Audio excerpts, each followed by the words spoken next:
We thought Sean Monahan would be back sometime this week. We thought wrong. What does this mean for the team in terms of his injury setback? We're going to talk about that on today's Locked On Blue Jackets.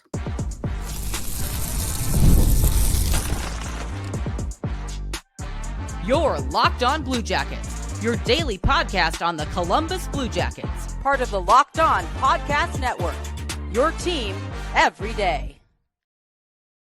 Hello and welcome to Locked On Blue Jackets, part of the Locked On Podcast Network, your team every day. I am, as always, your host, Jay Foster, here to give you the good, the bad, and the ugly about your favorite team and mine, the Columbus Blue Jackets. Before we get things started, I want to thank everyone for making this your favorite listen of the day every single day, or your first listen of the day, I should say. Maybe it's your favorite listen as well, but making it your first listen of the day every single day. Locked On Blue Jackets is free and available on all podcast platforms and on YouTube. I also have to let you know that Super Bowl 59 is here, and there's no better way to make every play more exciting than with FanDuel Sportsbook. New customers can bet just $5, and if you win, you're going to get $200 in bonus bets. Download the app or head to FanDuel.com to get started. So I talked about this a little bit on the live show on Saturday night that we did after the win over the LA Kings, but I wanted to kind of talk about it a little bit more, and kind of what does Sean Monahan's injury timeline being extended another 6 to 8 weeks mean for this team. So Sean Monahan has been out of the lineup since January 7th. So he's missed, it'll be 3 weeks tomorrow that he's been out for, but they announced, I think on the, was it the Saturday, the Friday or the Saturday, maybe, that he was going to miss another 6 to 8 weeks. So that puts him at being back somewhere between March 8th and March 22nd, if I'm doing the math right, which I might not be because, as we all know, Locked On Blue Jackets, it does not do math. We are anti-math here at Locked On Blue Jackets, but this, in any other year, I think, would have basically destroyed the Blue Jackets. Like, a key injury to a key player like Sean Monahan, who has been having such a good season for the Blue Jackets, I think would have been fatal. This year, not so much. So I want to talk about like what Sean Monahan's loss has been like what the team's been like since he has left the lineup, what he brought to the team when he was in the lineup, who's replacing him, all of that good stuff. And we've kind of seen a lot of talk about this, of like, well, the Blue Jackets, I think for the first time since, so do you remember it would have been the COVID shortened season, I think, immediately after, it would have been, I think, immediately after Bobrovsky and Panarin left, where the Blue Jackets had down the middle, they had like 4 legitimate centers. They picked up Mikko Koivu in free agency. They had Sean Corrali that they picked up. They had Pierre-Luc Dubois, who was supposed to be their, 1C of the future. And I don't remember off the top of my head who the 4th center was. Potentially Nick Foligno. I can look this up, actually. I have the ability to look this up. But like, for the first time since then, the Blue Jackets have like actual center depth, and it's actually like coming through as well. Like, we've had a couple of times this season, like in past seasons, where we've been like, well, they actually have center depth, for the first time in a minute, and then someone gets injured and everything just kind of falls apart. Like we've seen Fantilli losing time to injury. We've seen Boone Jenner losing time to injury. Cole Sillinger bouncing in and out of the lineup in his sophomore season. Like, but right now, the Blue Jackets have like actual real center depth. Like, losing Monahan sucks. It really, really sucks. There's no way around that. It is not ideal. It's bad. He was a point a game player. He played 41 games, had 41 points, had continued kind of the little bit of the career resurgence that he'd started the year previous in Montreal and Winnipeg. Like, he was the heart and soul of this team. The Gaudreau incident, I think really kind of galvanized him specifically. He was like, well, John would want me to be here and succeeding, so that's what I'm going to do. And he really has kind of led this team. You know, you can make an argument that Zach Greinke is the one leading this team, but Sean Monahan coming in, first year on the team, being a leader, showing up when I think everyone in the entire world would have understood if he hadn't, I think has really galvanized this team to, again, become more than the sum of their parts. So like losing Monahan is it sucks. Like there's no way around that. The Blue Jackets center depth in that year would have been, maybe I'm lying.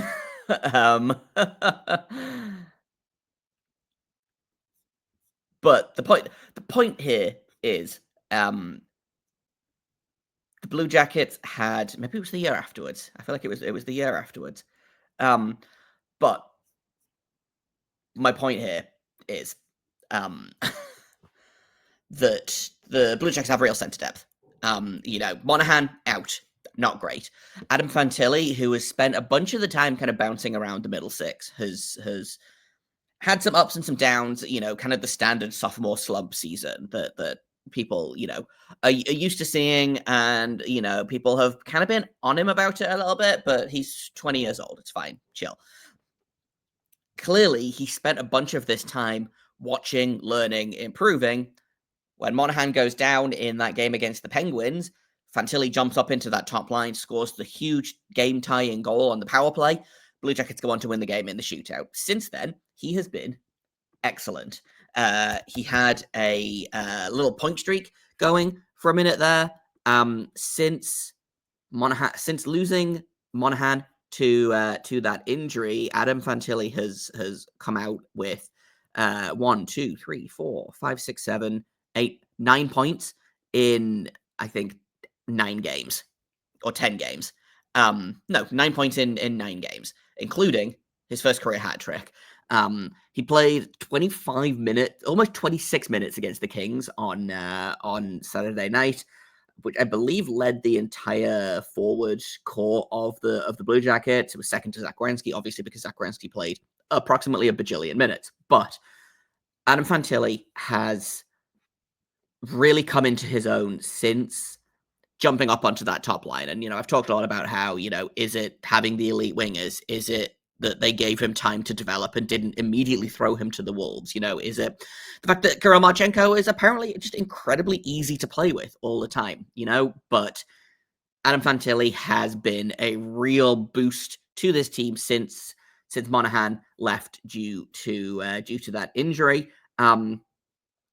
I also wanted to point out that since Monahan left the lineup due to injury, the Blue Jackets have a record of 6-2-1 since, not including the Pittsburgh game. The Blue Jackets followed that up with another four wins in a row against Seattle, St. Louis, Philadelphia, and the Sharks. They had that 1-0 shootout loss to the Rangers. They lost to the Islanders. They beat the Leafs, and then they lost to the Hurricanes, and then that overtime win versus the Kings. So 6-2-1 since Monahan left the lineup. This team would love to have him back. You know, I think we're seeing parts of the lineup that can be improved with the addition of Sean Monahan. For example, special teams. I think they miss him on special teams, but this team is not as dead in the water as I think a lot of people thought it was going to be when Monahan went out with injury. Now, can they sustain this for the next, hopefully 6, potentially 8 weeks? Like, they are lucky in that they have the 4 Nations break in there. So they have basically 2 full weeks of that off. So if we go for March 8th as his return, he will be missing a further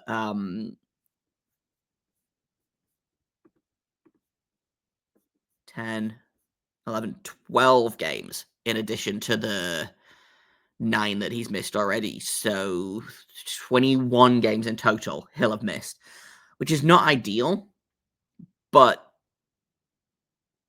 this team is doing okay without him. I think I'm not going to sit here and say that this team doesn't need him to rush back, but I do think that if this team was in a worse position right now, they would potentially be like rushing him back, and that's kind of again, when you look at guys like Boone Jenner, Erica Branson, they haven't had to rush those guys back because the team is succeeding.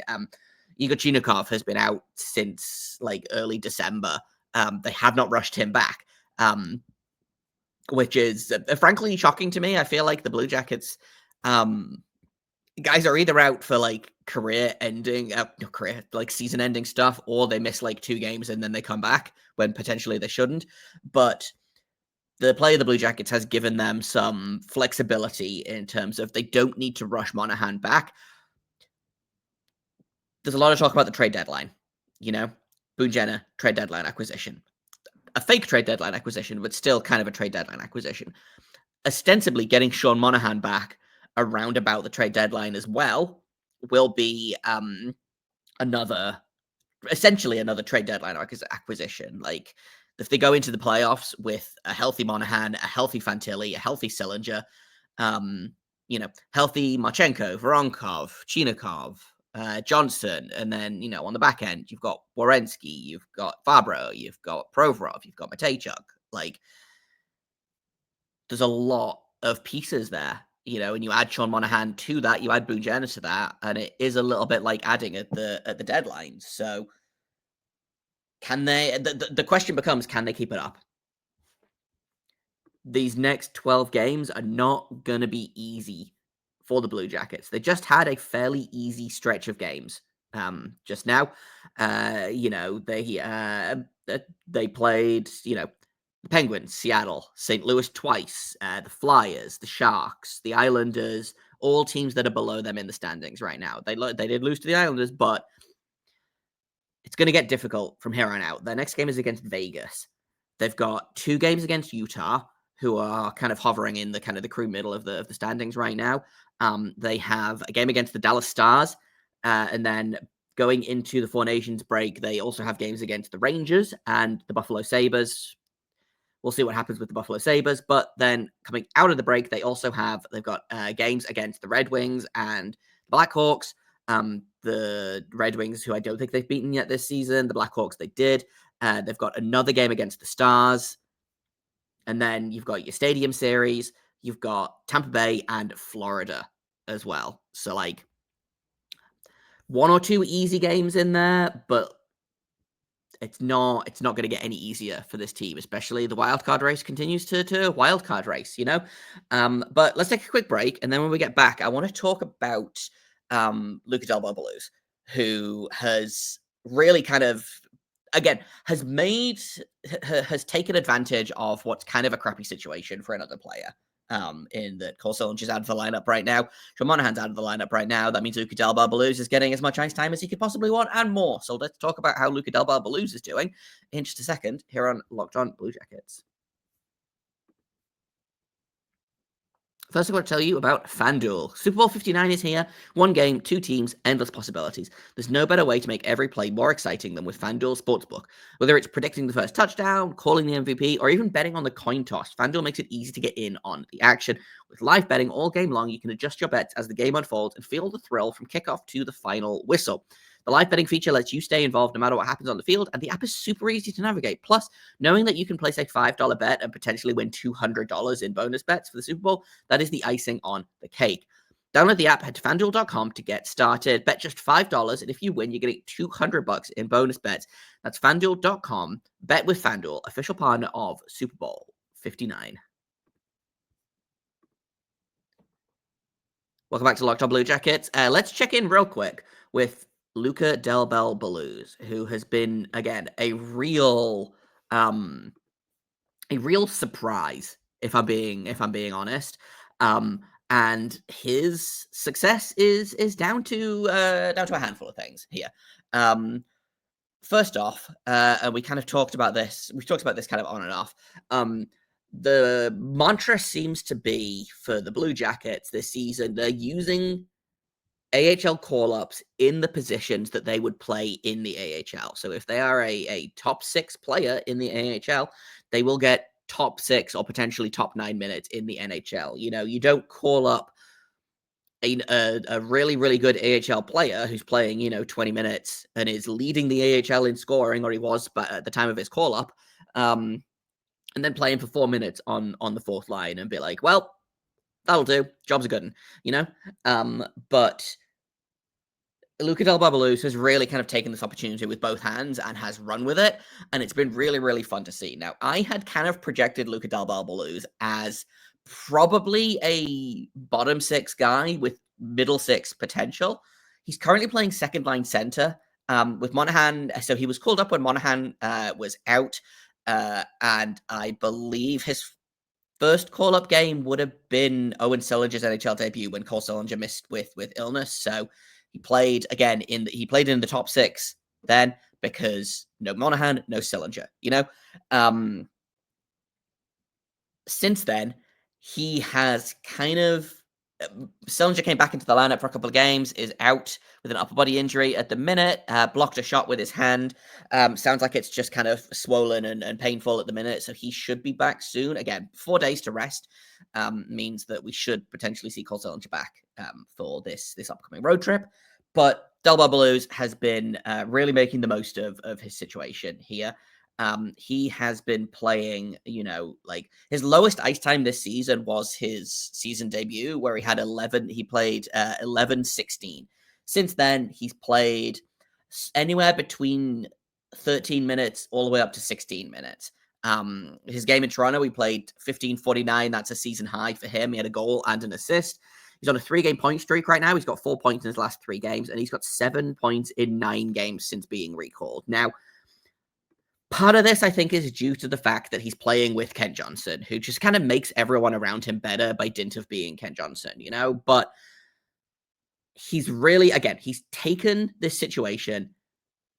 You gave him an inch and he's going to take a mile. He is really, really thriving right now, and it's a really good, positive sign. I don't think that his he won't be the 2C forever. I do still think that he projects out as 3rd or 4th, probably 4th line C, potentially 3rd line, depending on what happens with, guys like Lindstrom, etc. But if you have, down the middle, you have Fantilli, Monahan, Sillinger, Del Belluz as your 4 centers next season. That's fun and exciting, and again, will this hot start last? Possibly not, but Del Belluz is doing everything he can to prove that he should get to stay in the lineup when guys start getting healthy again. So he got to stay in the lineup when Justin Danforth returned at the expense of Kevin Labanc, who is really indeed Everson's doghouse. He hasn't played in a minute, even when the Blue Jackets are going 11-7. Instead of playing Kevin Labanc, which probably tells you something.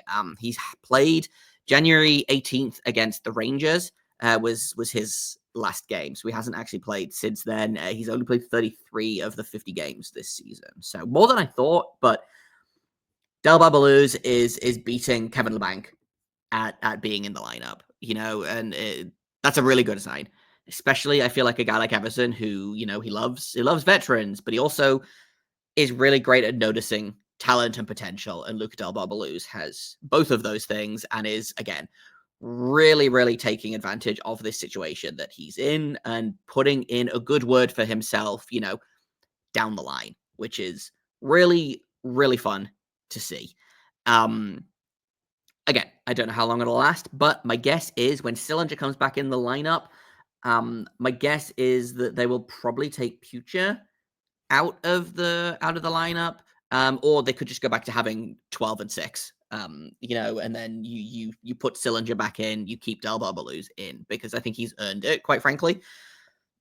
When Monahan comes back, he probably goes back to the AHL in time for their hopeful playoff push. The Monsters have slid a little bit in recent times, but they've got points in 8 of the 10 games that they've played so far this season, and they are currently sitting 3rd in their division. because the North Division in the AHL is stupid. They have 6 of their 7 teams have a points percentage of above 500, and then there's Utica, which is they're struggling right now. But Monsters doing okay. They could really use a guy like Belluz back for the playoff run, though. So we'll see what happens there. But for my money, Belluz has earned at least a little bit longer of a stay. I wonder if he goes back down during the Four Nations break. I don't know what the AHL looks like. In that the All-Star game is next weekend. So February 2nd and 3rd, I think, or February 3rd and 4th, maybe. I don't know how dates work ever.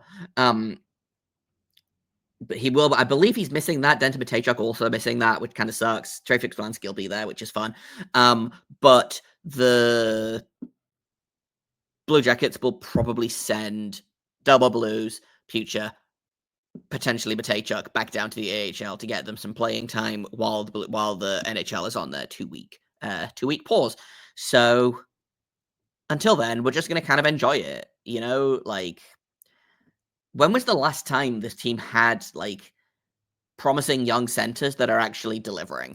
Fantilli looks like a stud. Luca Belluz is achieving more than expected. Cole Sillinger has looked really good this season. Like, it's fun. Again, Blue Jackets playing with house money, having a great time, and you should be as well. Going to take a very quick break, and then when we get back, I just want to check in on the wildcard race. The Blue Jackets are currently out of wildcard position thanks to the stupid Utah Hockey Club losing to the Senators last night. But we'll take a look at what's going on with the playoff race in just a second here on Locked On Blue Jackets.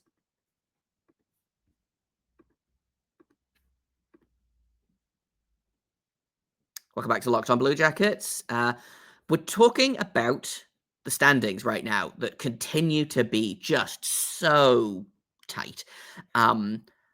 It might get a little bit, it might look a little bit dire for the Blue Jackets. They had a couple of games in hand. They've got 4 days off in a row now. They don't play now until Thursday when they fly out to Vegas. Teams will catch up. Teams might play more games than them. They might slide a little bit further down the standings. I'm not worried. In terms of where they are right now, they are tied for points with the second wildcard spot, which is Tampa Bay. But Tampa Bay has played 2 fewer games than the Blue Jackets.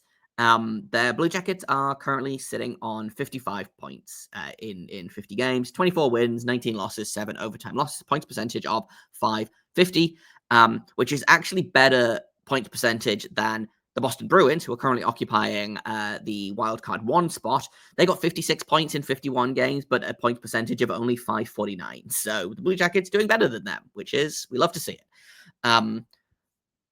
The Blue Jackets are 7 points behind the Devils, who have a game in hand still, but the Devils beat the Canadiens in overtime most recently, I think. So not only did they give Montreal a point, they also kept pace with the Blue Jackets. So they are still 7 points ahead, but I still think that still feels achievable, But wildcard rankings right now. So in the first spot is the Boston Bruins with 56 points.